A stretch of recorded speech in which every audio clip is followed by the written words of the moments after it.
Please put a huge hand together for Mike Popovich for How Can You Reconcile? And so I'm going to share today a way I've never shared before. So this is something that's going to be much more emotional than I ever shared. Usually it's like, hey, I experienced this and this and that, and I did this and tried that, and it worked for you, right? Today I'm hoping that what I can relate to you is the emotion that I went through and the actual breakdowns. Okay? So here we go.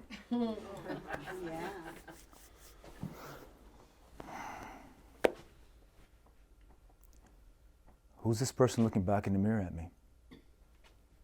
I don't recognize him. Where's all this anger coming from? Rage, hurt, hate? How do I get rid of this? How do I go back to my old self? Why can't I just pull it out of me? Where is this coming from? It's not the breakup. That happened months ago. I'm not just mad at her. I'm mad at everybody. I'm barely keeping it together. This anger coming out of me, I don't even know where it's coming from. I don't even know how to control it. It's about to tear my life apart from the inside out.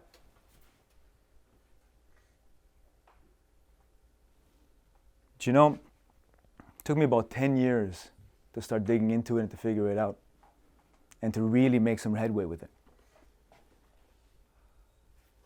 I was lucky though, because I had a bit of a head start. Growing up, I wasn't like that. I was the happy, joyful, love to see you, excited when you were here kind of guy, super connective, empathic, really felt what other people were needing and what they were going through and helped them and wanted to be there for them. That was me, joyful, full of love. So I guess I was lucky. I had a head start. I knew what to try to get myself back into. And it was so much love in me that I wouldn't even allow myself to fight other people. It wasn't that I was a coward, because I had zero problem sticking up for the people that couldn't stick up for themselves. And I've had people come to me and say, Mike, this is years later, I don't remember what I did for this person or for their brother. They said that I helped them out because I stuck up for them and chased away somebody that was chasing after them. I don't remember. It was so natural, so automatic. But when it came to me, even at a young age, I knew the amount of damage that can happen in a fight wasn't worth it. And somebody had to keep the peace. If it's not going to be everybody else, it might as well be me. So when a fight came at me and only had to deal with me, I walked away. It was okay. I let it happen. I could take it. I moved on. Right? Which was interesting because it got me to some interesting scenarios growing up. See, in elementary school is one of the first kind of story that came up in my head when I was working to describe this. I was a good kid. I had my best friend at the time, his name was Winston. I was a good kid, keeping him out of trouble, and he was a mischievous kid, giving me apparently the balance I needed in life, right? So one day, we're walking through the schoolyard on our way home, and one of the other kids, we're all the same age, grade 5 roughly, decides to make fun of my hat.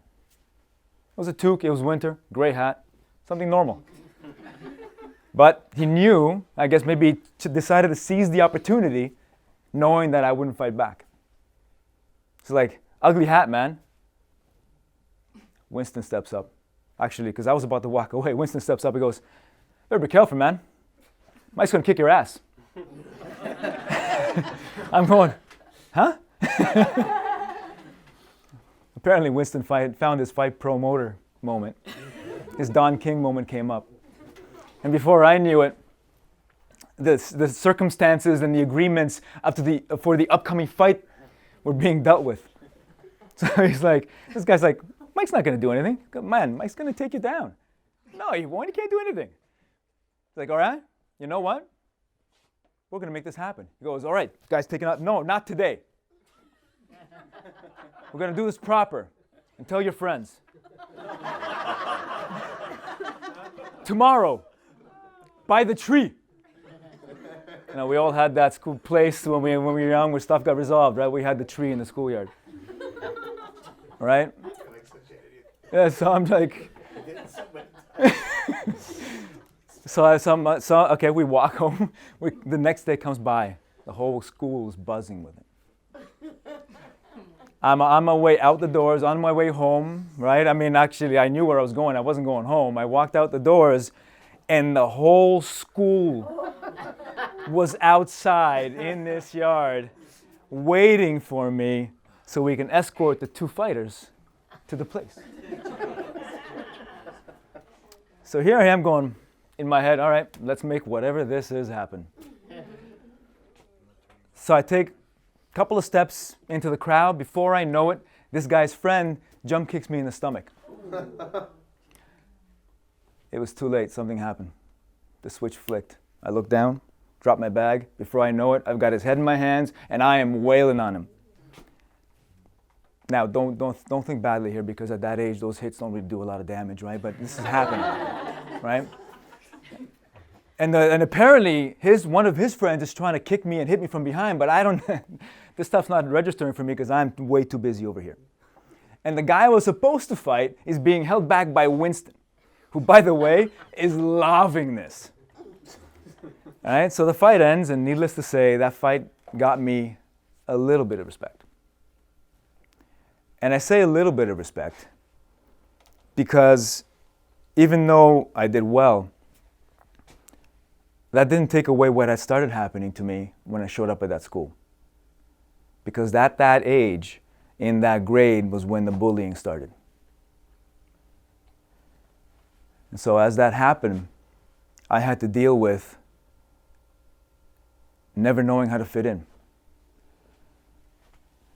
And now, because I was a happy guy, I started going through life, doing my best at fitting in, doing my best at having people love me, having people really connect with me.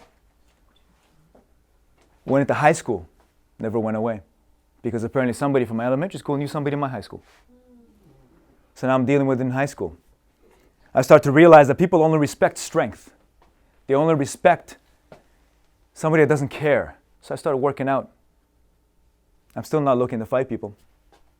I'm getting bigger. They stop teasing me as much. But the patterns will be set in. The damage is done. My social anxiety is there. I go into university. Luckily, in university, it didn't follow me. I met great people.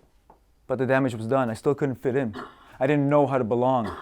And by that point, at the same time, even my high school friends, the good friends I had, there was always competition in there. I never felt like I was totally accepted. Going to clubs was amazing because, heck, I like to dance, but I didn't know the rules. Back in those days, you had to walk up to the girl from behind, and the other girl gives a nod and you danced. I was the fool. I was the guy that went up and tried to talk. And because I tried to talk, the girl would look at you and be like, you must be a loser. So I'm getting the rough stuff from both ends. I'm giving you a summary, but this is happening to me from grade 5 all the way to the end of grade 13. Those formative years of your life. And so then in university, I graduate, building my engineering career. And then I couldn't help it. Throughout my life, this thought was always in the back of my head. They're making fun of you, taking advantage of you. I started going back to martial arts, BJJ, Kali, stick fighting. The whole time I'm at work, building my career as an engineer, I'm imagining myself in fight scenarios. Not knowing that that's actually causing more damage on the inside because it's causing hate and hurt. Going to the clubs, I'm imagining myself in fight scenarios, trying to snap out of them. All of a sudden I get into a relationship. That relationship exposed me to all the negative things I believed about humanity. Had to end the relationship, broken, confused, angry, deciding if nobody cares, nobody understands compassion, only care about strength, I'm going to be like them. And that was the start. Actually, that was my downfall. That's when I couldn't remember who it was looking at me in the mirror. I could try to talk to people. I was trying to understand what they were telling me, but I couldn't hear it because of so much anger, trying to suppress my anger. I couldn't connect with what was going on inside. Luckily, I met the woman I was going to marry, and I couldn't allow that to take a hold. So the fighter within me said, no, this is going to happen. I'm going to fix this. So I started fighting through it. Started finding spirituality. Not believing it, too engineer-like, too much of a rugby player, workout guy to believe it, but then he was helping me, so I kept on going. And with all of that, I started coming out of it. And it started teaching me one thing. The thing that everybody started telling me is, to break out of it, to really heal, you have to find and reconnect with love. In my head, I'm thinking, in my heart, I'm thinking, I don't even know my heart anymore. You want me to find love after everything I've been through? Really? Turn around and show you love? I didn't understand that to find the love, actually I had to find love for myself.